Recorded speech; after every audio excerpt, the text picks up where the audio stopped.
banyak harta yang kita miliki, hisabnya semakin lama. Bahkan disebutkan Nabi Sulaiman. Nabi Sulaiman itu hisabnya paling lama, masuk surganya paling belakangan dibandingkan para nabi sebelumnya.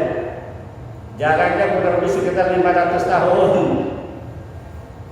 Jadi nabi-nabi yang lain, Rasul yang lain sudah masuk, Nabi Sulaiman masih dihisab. Nabi aja masih dihisab. Lalu siapa?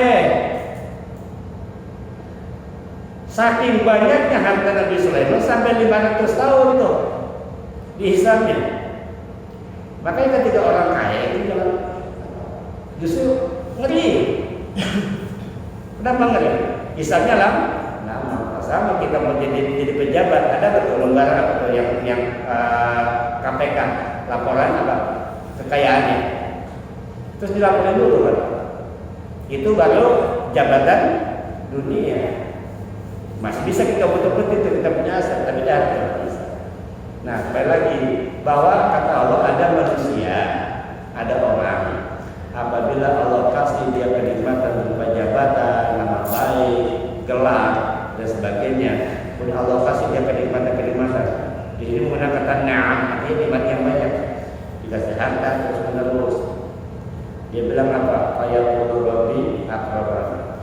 Dia bilang bahwa Allah sedang sayang sama dia. Tapi ketika Allah sedang batasi rezekinya, dia bilang Allah sedang benci sama dia. Nah, dari ini kita kesimpulan bahwa apapun yang Allah berikan itu semuanya ujian. Semuanya pasti akan selesai. Pasti akan apa? Selesai. Harta yang kita punya akan kita tinggalkan nanti. Kesusahan yang kita miliki pun kita akan tinggalkan mati.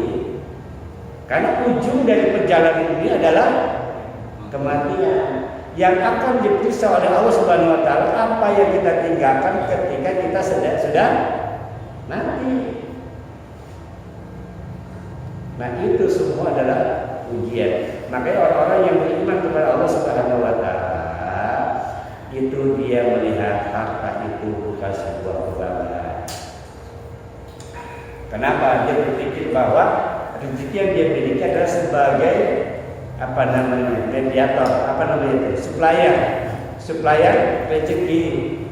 Makanya kalau bisa kita bercita-cita bahwa kita ingin menjadi supplier rezeki. Kita adalah orang yang Allah pilih untuk membagi-bagikan rezekinya kepada orang lain. Itu kalau bisa begitu.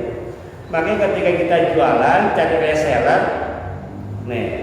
yang coba jualan nih, cari reseller, jangan beranggapan bahwa gua akan kasih rezeki, bukan. Tapi niatin diharap saya pengen kau pilih aku sebagai salah satu orang untuk bisa menyalurkan rezekimu. Minta itu kepada Allah.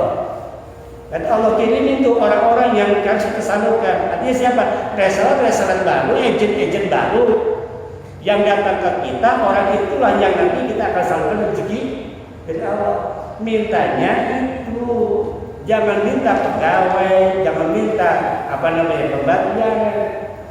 Minta diharap jadikanlah saya salah satu orang yang bisa menyalurkan rezekimu. Dengan cara apa? Dengan cara reseller kah, agenan kah, apapun usaha yang Anda miliki, silakan. Silakan. Tujuan kita apa? Menyebarkan rezeki Allah biar orang sejahtera. Karena apa? Kalau kita bisa mensejahterakan orang, maka kita pun akan sejahtera. Kan rumusnya begitu, Pak. Itu rumusnya. Kita pengen setiap orang itu memiliki rezeki masing-masing. Pengennya saya sih ya orang itu rezekinya dititip ke saya. Yang namanya dititip ke saya, ada uang titipannya nggak? Ada. Gitu. Jadi kalau semata-mata cuma cari karyawan doang, itu kapitalis kita.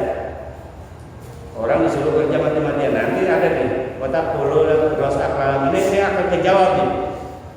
Kenapa? Karena UMR itu sekarang hari ini nanti akan dijawab kenapa timbulnya kapitalisme, kenapa timbulnya berbagai macam paham-paham, nepotisme dan sebagainya. Ini Allah sudah gambarkan dalam surah Al-Fajr. Apakah itu kata Allah Subhanahu wa taala? Kalla, jangan begitu. Lalu jangan beranggapan kalau lu kaya, lu mulia, itu Allah mulia itu, atau ketika lu lagi susah Allah benci.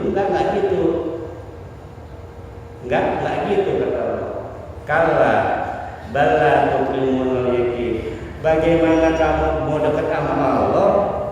Kenapa? La tukrimunal yatim. Kalian itu tidak memuliakan anak yatim. Boro-boro kamu dekat sama aku, kata Allah. Lu anak yatim aja lu kata hormati. Di sini Allah menggunakan kata apa? Tukrimunal yatim. Tukrimuna.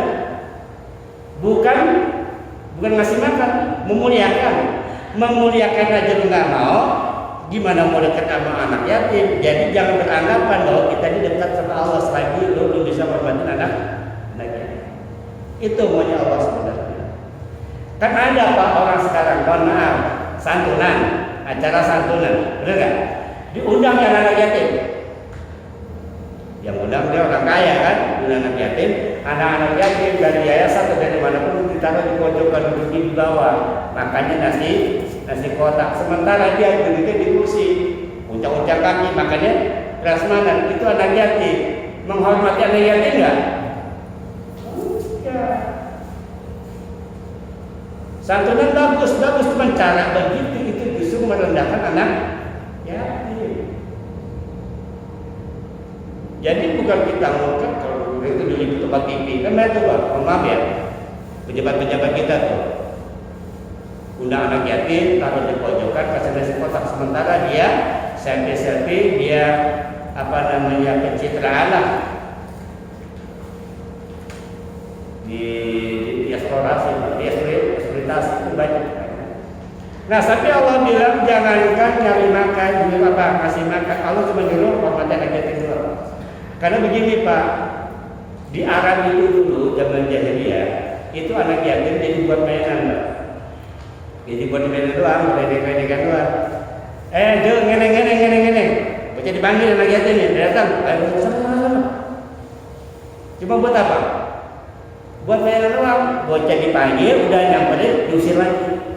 Cuma buat mainan. Kenapa itu dia berani dibikin main? Kenapa? Karena dia nggak ada orang tuanya, nggak ada backup, nggak ada apanya, nggak ada backupannya, apa program itu, nggak ada backingannya.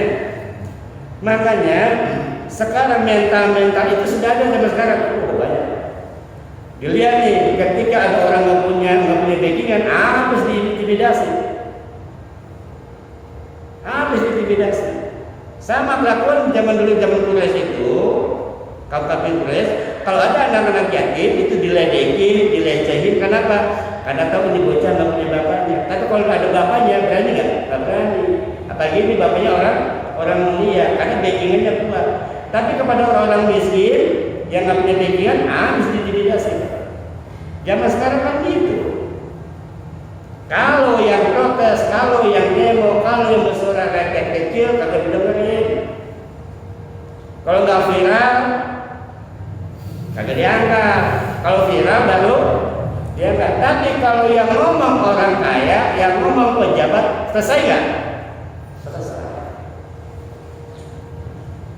Nih, yang dimaksud dengan tukrimunal yatim itu memang secara harfiah artinya menghormati anak yatim. Tetapi pemahaman lebih dalam itu adalah dia tidak menghormati orang-orang yang lemah secara sosial, lemah secara fisik. Ada nggak sekarang gitu? Kemudian apa lagi? Wala tahadduna ala ta'amil miskin. Dan tidak saling mengajak memberi makan. Itu menggunakan kata tahadun, ya. Saking pelitnya dia disuruh bukan disuruh ngasih makan orang miskin, disuruh ngasih apa tuh? Ngebilang-bilangin dah, woi kasih makan loh, woi nulisnya gitu. Kenapa dia tidak mau memberikan saran kasih makan orang miskin, tidak mau ngasih saran santunan anak yatim? Kenapa? Karena saking pelitnya dia. Karena kalau dia yang ngomong, dia duluan yang pasti dimintain. Tahu nggak maksudnya nih? Ada orang kaya ngomong, woi santunan anak yatim. Karena dia paling kaya, pasti orang-orang pasti nunjuk ke dia duluan kan? Lah bapak dulu Pak, kan bapak paling kaya. Karena dia paling kaya, dia paling terhormat, nggak mau ikut-ikutan, nggak mau nyumbang, makanya dia diem. Al-Quran sampai ngasih standar yang paling rendah. Di sini ayatnya tahadun. Sekedar ngasih saran aja deh. Nggak apa-apa kalau bingung, sekedar ngasih saran aja deh. Ngasih saran supaya orang pada bimbang. Begitu aja nggak mau Pak. Saking apa itu? Saking pelit itu. Jangankan urunan, mohon maaf. Jangankan ngelisting, jangankan saweran, nyuruh nyawer aja enggak.